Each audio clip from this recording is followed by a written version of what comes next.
Hello everyone. In this video, we will discuss about cooperative process. First of all, if there are more number of process, so if there are process some wants to communicate with each other, we can call those process as a cooperative process. So which means a process can affect or be affected by another process, which is said to be the dependent process. The another name for dependent process is cooperative process. So if any process does not wants to communicate with any other process, or in another way we can say this as there is one process cannot affect or cannot be affected by another process, which are nothing but independent process. So there are actually two different types of process. One is dependent process and another one is independent process. So now we are going to focus on this dependent process, which is otherwise called as cooperative process. So this cooperative process, which means how the communication takes place between any number of process. So communication can be implemented with the help of two different models. The first one is shared memory model and the next one is message parsing model. So before going to a discussion on these two models, we should know about what are all the reasons of this cooperative process, why we are going to this cooperative process.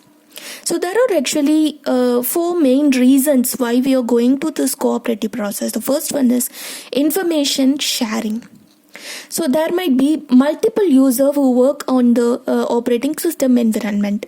So if more than one user who has more interest on same set of data or even some same set of operations, which is nothing but in that case we need to access, the multiple user must access the same set of data.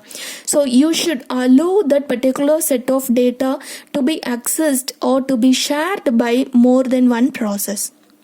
So in this way, the process can be communicated. So even if the process wants to access the same set of data, that is what information sharing. So that's why we are going to cooperative process. And the next one is computation speed up. So what does mean that computation speed up? So if you're allotting a difficult task, to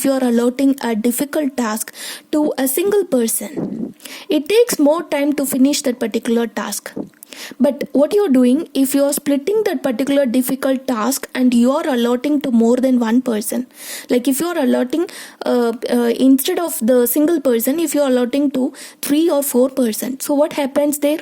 So you have splitted the difficult task into 4 different simple tasks, and all the people are doing simultaneously, which means at the same time they are actually completing their own task. So we will be getting the output within a short period of time, right? So that is what we are doing the computation speed up. In order to do this, we are going to this concept that is cooperative process. And modularity, even some of the system functions must be modularized, which means all the system functions will be divided into several functions, some smaller functions. So if you're going to this modular concept, again we need to achieve this cooperative process. So there should be much more process, and each and every process will have that divided some smaller functions. All those are said to be system functions. So we need to go for a cooperative process. And the last one is convenience, which means the user wants to work with more convenient environment, which means he wants to do all the tasks parallelly. He want to listen the music, he want to edit the document, he want to print the document at the same time, he want to perform all these different set of operation at the same time. So we need to go for cooperative process for all these reasons. Okay, so now we will move to what are all the two different models of this cooperative process, which means two different models of inter-process communication. So how the communication can be implemented in cooperative process? It can be achieved with these two models. One is shared memory concept and the next one is message passing model. And this diagram will tell you about how the structural representation of these two models. So first one is shared memory model and this one is message passing model. So if you look at this, we have actually two different processes. Let it be process A and this one is process B. We have one certain range of memory. Certain memory is said to be a shared memory and that could be shared by these two processes. Here we have the kernel. So we are just using this shared memory concept in order to communicate between these two processes. So process A and process B can be communicated or it can access the same set of data only with this shared memory model. There is another model is said to be a message passing model which is used for communicating between two processes. So here also we have two processes A and process B. So these two processes can be communicated with the sending and receiving messages. With the help of sending messages and receiving messages in between these two processes. So here we have the message queue and there are a lot of messages we are maintaining in a queue format, and one by one these messages has been received by either process A or process B. If it sends, this particular process will be receive that messages. If it sends a message and this process will receive that message. This is what message passing model. So now we will compare these two model and we can say which one is more efficient to use. So if you take this message passing model, so this particular message passing model will be capable of sending only smaller amount of data. And it will be more easier to implement in case of distributed environment. This message passing model can be easier to implement in distributed environment. So even though if you are using the distributed shared memory concept, but it is easier to implement this particular message passing model. So we can prefer, in case of distributed environment, we can prefer this kind of communication model is better to use this message passing model. Okay, but here this shared memory model must be more faster than the message passing model. So that could be the most advantages of this shared memory concept. So why we are saying that this shared memory must be more faster than the message passing model? This is because here shared memory does not require more number of system call in order to perform its own set of operation. But if you go and use with this message passing model, it may requires so many number of system calls for each and every operation that we going to perform in this message passing model. So there could be much more kernel intervention in this message passing model. So if you go and check it with the shared memory, so it needs the system call, only one system call exactly to establish the shared memory concept. So in order to establish that shared memory region, we need only one system call. But so there could be less intervention of the kernel in this shared memory model. But if you go and check it with the message passing model, it may require many more system calls. So it is a time consuming task for each and every system calls that to be executed. So it is more faster than the message passing model. Okay, so but some researchers have said this particular message passing model will be much more provide much more better performance than the shared memory concept. So it will provide better performance. How they are telling? Because in case of shared memory concept, we have one drawback is said to be cache coherency issue. Cache coherency issue. So this is the drawback which we are getting in case of shared memory model. So which means if you are using the shared data and that shared data will be maintained in all the cache, in all the private cache memory, so it may lead to an incorrect result. So in some cases it happens. So that's why we because of that issue, so we are telling this will give you the better performance. So in any inter-process communication, it will be preferred that it is better to use message passing model. So this could be the comparison of these two models.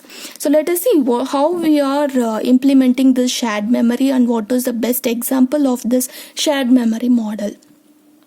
So here you may heard about this problem, that is producer consumer problem, and this could be the best example for this shared memory model. So let us see how to implement this problem.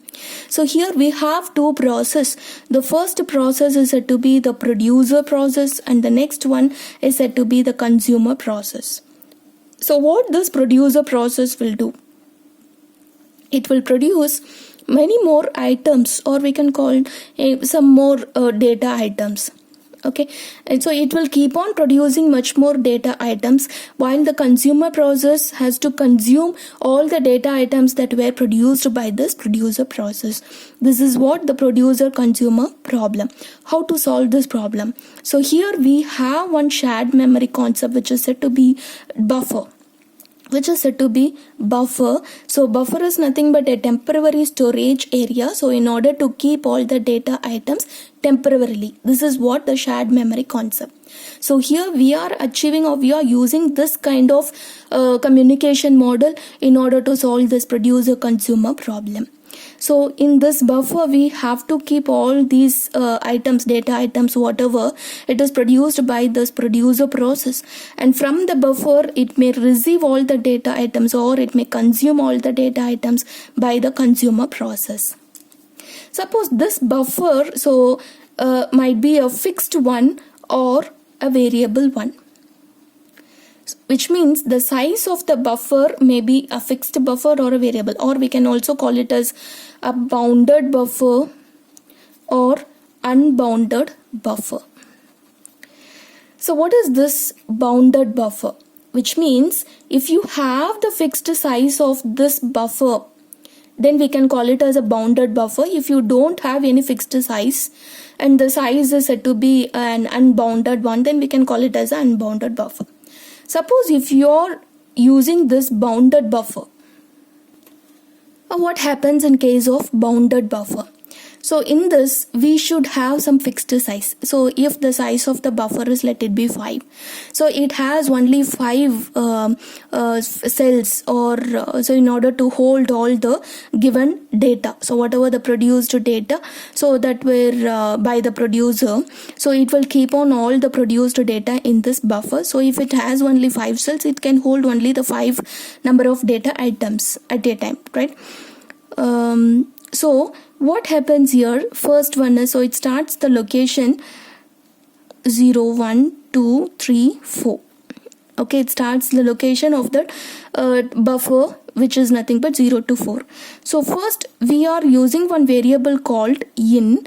So in is the variable which is used to find out the next free place in the buffer, and out is the variable which is used to find out the next full data. So next full data in the buffer, that is what out. So using these two variables, we are going to solve this producer consumer problem with the help of this bounded buffer concept. So here at every item whatever we are placing in the buffer, the in value will be incremented so that it will point to the next free item. Suppose if you are placing some data item into this first place, so in value will points to this one, and this will be pointed by out.